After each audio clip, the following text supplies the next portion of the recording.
mẹ trong yang cha hãy cha thấy cần buông làm gieo ơn bờ phù hãy ba lan nhớ chim ta thần cài để kia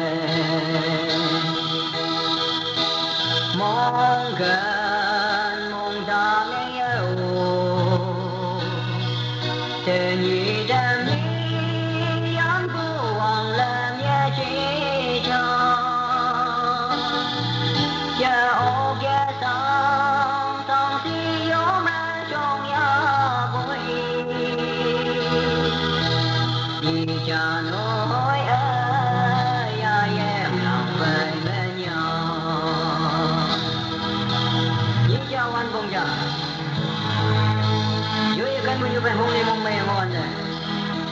ý yang đi punya kanalan ya tuh yung may bây giờ đi làm như thế đi chào anh bông già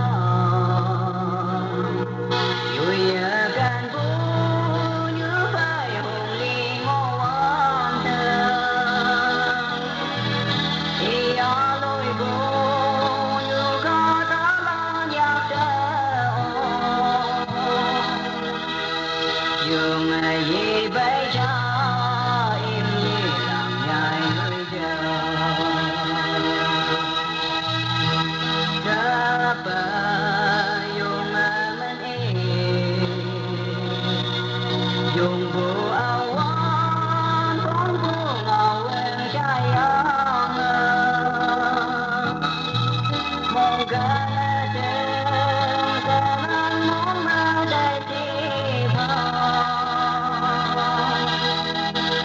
lời dung vỡ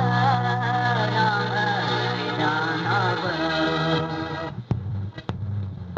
vỡ